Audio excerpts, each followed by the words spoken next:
Assalatu wassalamu alaik. Assalamualaikum warahmatullahi wabarakatuh. Alhamdulillahirabbil alamin. Pemirsa, kita berjumpa kembali dalam kajian tafsir Jalalain. Kali ini kita akan membahas surat Al-Baqarah ayat 50 sampai 53.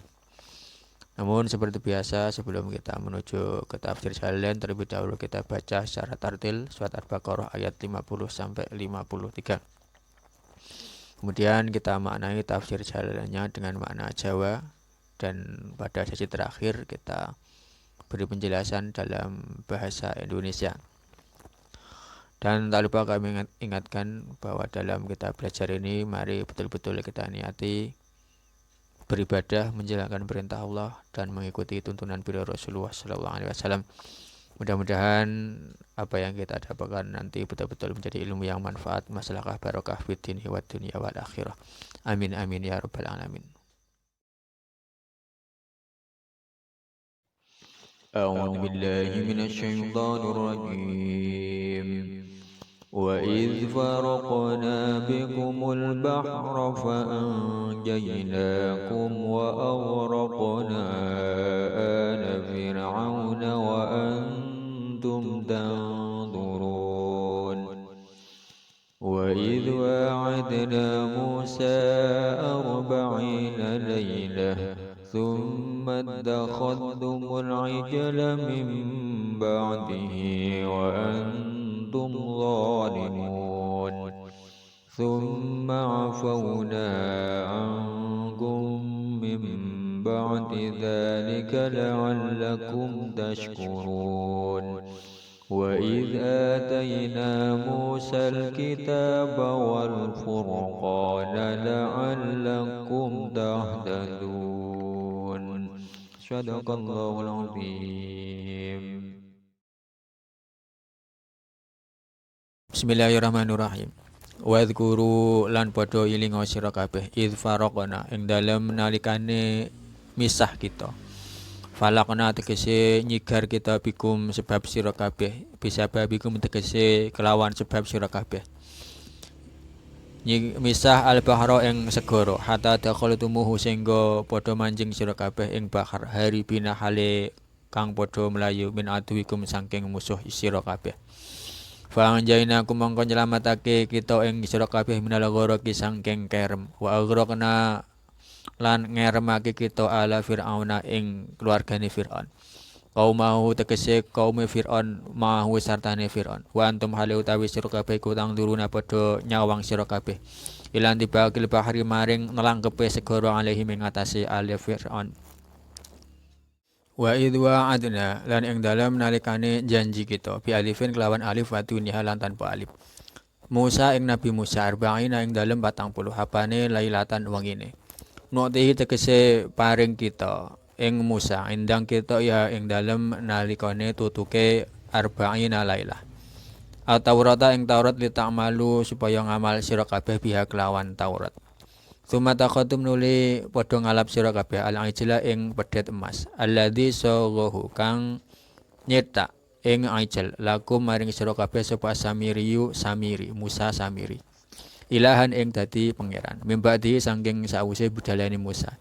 Ai ba'da dzabi tegese ing dalem sawise budalane Musa ila mi'atina maring nggon janjiane kita. Wa antum halu utawi sira kabeh iku zalimuna padha zalim sira kabeh bi khadhi kelawan ngalap ijl. Liwat ikum krana oleh nyalehake sira kabeh al ibadah ing ibadah fi ghairi mahaliya ing dalem liyane panggonane ibadah. Summa fauna nuli ngapura kita angkum saking sira kabeh. Mahauna tegese nglebur kita dunu bagum ing dosa sira kabeh. Mimbang didane kali itikhadi saking sause mengkono ngalap la'alakum menawa sira kabeh iku taskuruna padha syukur sira kabeh. Nikmatana ing nikmat kita alaikum ing atase sira kabeh.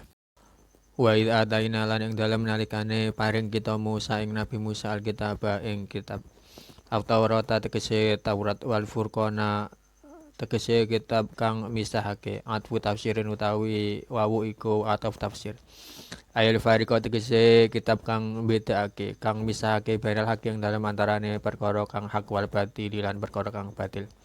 Wal halal lan kang misahake antarane perkara halal wal haram lan haram la'anakum menawa sira kabeh iku tahtatuna oleh pituduh sira kabeh bihi kelawan alkitab punatu lali saking sasar wallahu a'lam bissawab.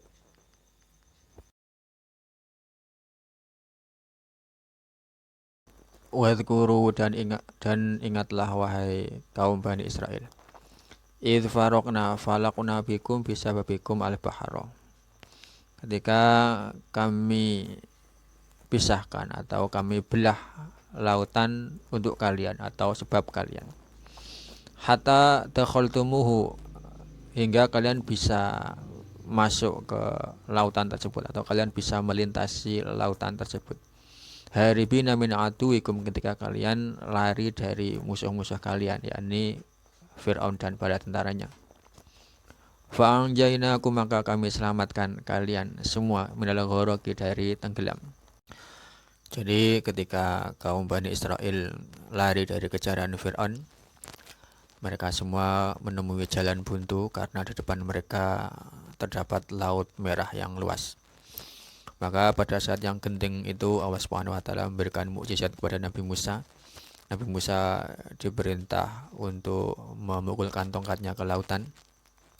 Dan saat Nabi Musa alaihissalam betul melaksanakan perintah Allah memukulkan tongkatnya ke lautan, maka laut pun terbelah hingga di sana terbentuk 12 jalan yang lebar. Karena saat itu kaum Bani Israel terdiri dari 12 suku, maka terbelahlah 12 jalan yang luas sehingga masing-masing suku melintasi jalannya masing-masing. Dengan demikian maka mereka pun bisa melintasi Laut Merah dengan selamat hingga ke tepian.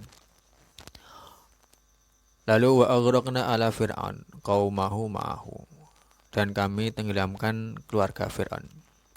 Yang dimaksud keluarga Fir'aun di sini adalah Raja Fir'aun dan kaumnya atau Raja Fir'aun dan bala tentaranya. Wa antum tangduruna ilan tibakil bahri alaihim, dan sedangkan kalian melihat sendiri bagaimana lautan kembali menyatu dan menenggelamkan Fir'aun dan bala tentaranya. Jadi ketika kaum Bani Israel telah sampai ke tepian, mereka melihat sendiri bagaimana laut itu kembali menyatu sehingga menenggelamkan Fir'aun dan bala tentaranya. Pemirsa yang dirahmati Allah, dari ayat ini kita bisa belajar bahwa sejarah telah membuktikan di mana ketika di suatu negeri itu terdapat penguasa yang sangat zalim, maka di puncak kedzalimannya pasti Allah Subhanahu wa taala segera menghancurkan kekuasaan tersebut. Begitu juga bagi kaum atau bagi negara yang teraniaya. Jika kaum tersebut atau jika warga negara tersebut bersabar terhadap ujian itu, maka pasti Allah Subhanahu wa taala berikan kemenangan kepada kaum tersebut. Sebagaimana juga yang terjadi di Indonesia. Kita tahu Indonesia dijajah ratusan tahun. Berkat ketabahan dan kegigihan bangsa Indonesia, Allah Subhanahu wa taala memberikan anugerahnya kepada negara kita hingga pada 17 Agustus tahun 1945 negara kita dibebaskan oleh Allah Subhanahu wa taala dari penjajahan. Ini adalah nikmat yang diberikan Allah pada kita yang wajib kita syukuri dengan cara senantiasa kita melaksanakan kegiatan-kegiatan yang bisa memberikan ridha Allah Subhanahu wa taala bagi kita semua. Wa idh wa'adna, dan ingatlah ketika kami janjikan, bi alifin wa duniha. Jadi lafaz wa'adna ini ulama ada dua perbedaan cara baca. Ada membaca wa'adna dengan panjang wawunya. Ada juga yang membaca wa'adna wawunya pendek. Akan tapi bagi yang membaca wa'adna tetap nanti maknanya adalah dengan mengikuti makna wa'adna. Karena wa'adna yang mengikuti wazan fa'ala. Wazan fa'ala itu kan biasanya untuk faidah musyarakah. Nah, Sedangkan pada lafadz wa atina di sini tidak mungkin kita terapkan faedah musyarakah. Untuk itu meskipun di sini bagi yang mengikuti qari'ah wa atina, tetap nanti maknanya adalah makna wa atina Musa arba'ina lailah. Dan ingatlah ketika kami janjikan kepada Musa 40 malam.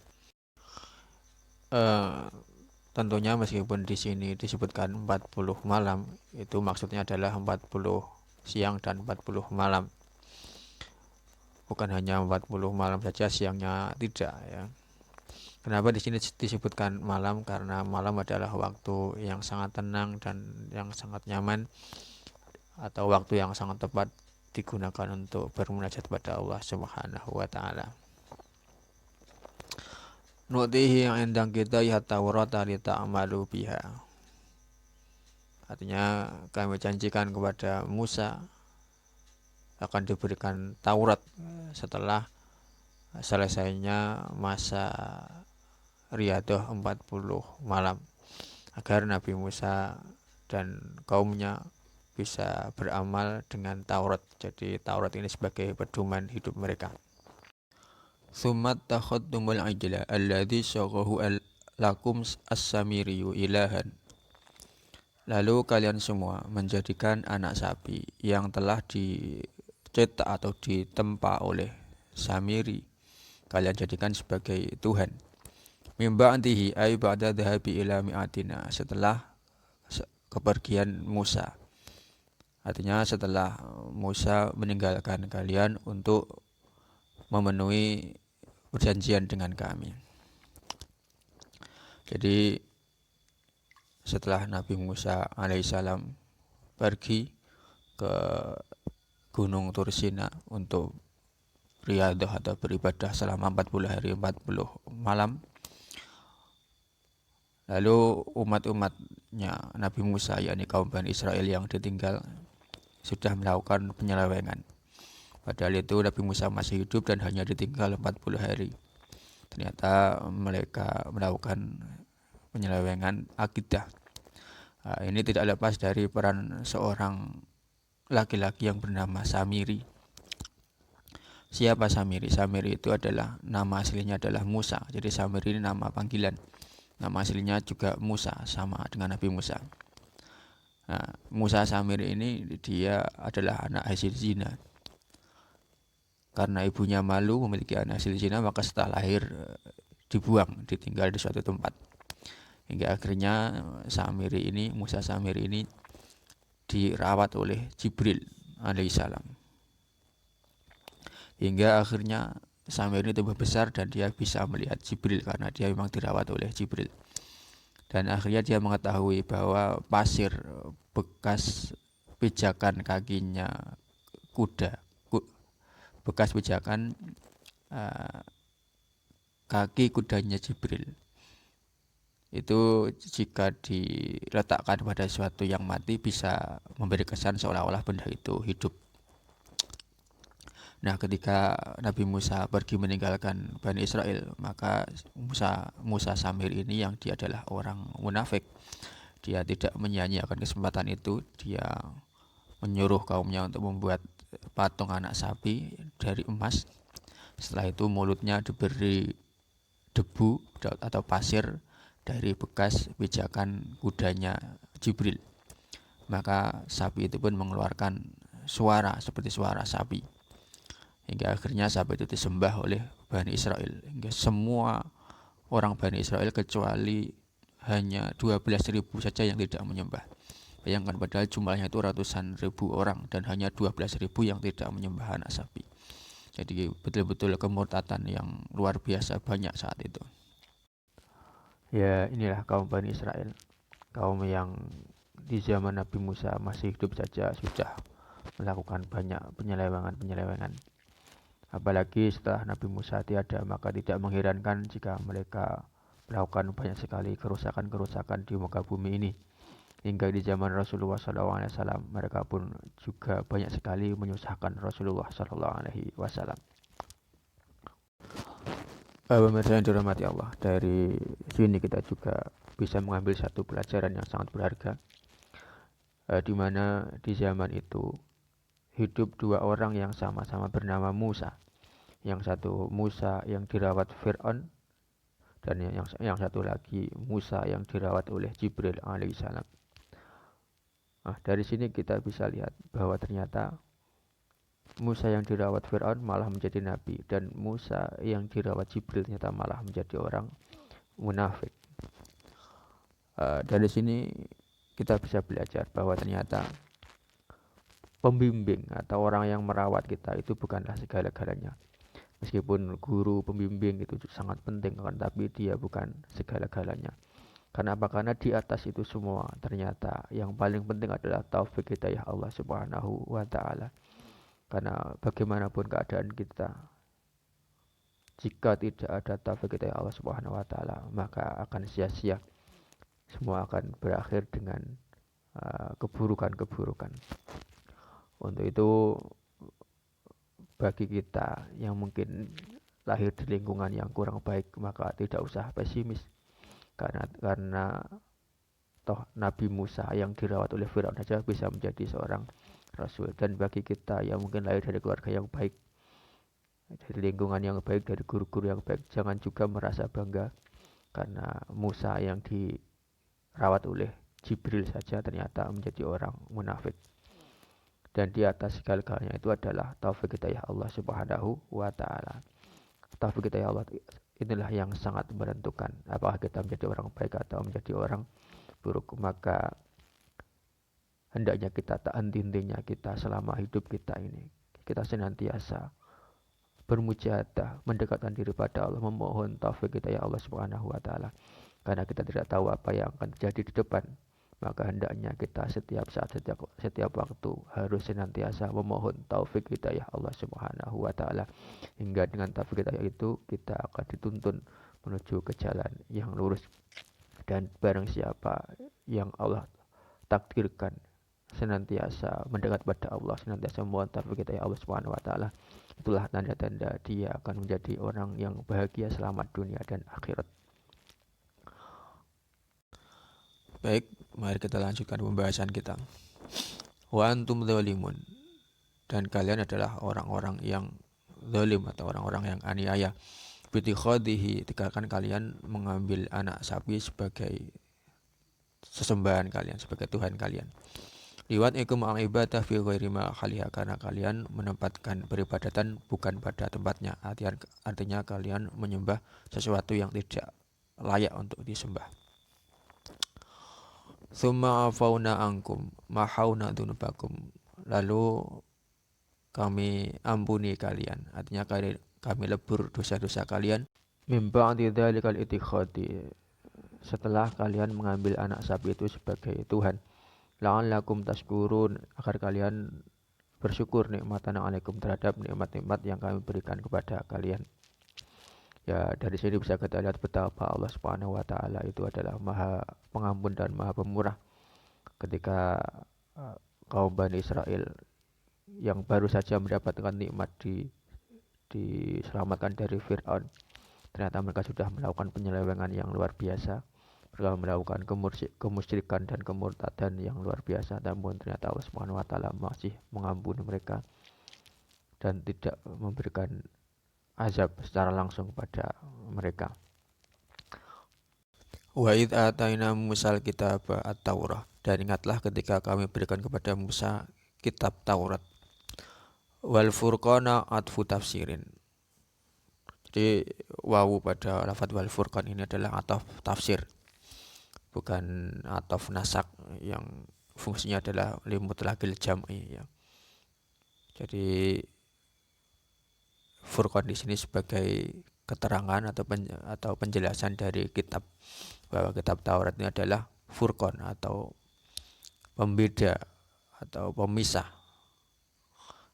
Apa maksudnya pemisah? Al fariqi bainal haqqi wal batil wal halal wal haram, yakni yang memisahkan antara perkara yang hak dan perkara yang batil, dan antara perkara yang halal dan perkara yang haram. La'allakum tahtaduna bihi minad-dhalal, agar kalian semua mendapatkan petunjuk dengan perantaraan kitab Taurat, mendapatkan petunjuk dari kesesatan. Ya pemirsa, demikianlah tafsir Jalalain kali ini Ya mudah-mudahan kita semua tidak seperti kaum Bani Israel yang telah diberikan nikmat yang banyak namun dikufuri. Akan tetapi kita dijadikan umat yang banyak diberi nikmat oleh Allah Subhanahu wa taala dan kita mampu mensyukurinya. Amin amin ya rabbal alamin. Demikian tafsir jalan kali ini. Wabillahi taufiq wal hidayah. Rasulullah sallallahu alaihi wasallam asyafa wa tarbiyah. Amin Allah radhiyallahu anhu. Wassalamualaikum warahmatullahi wabarakatuh.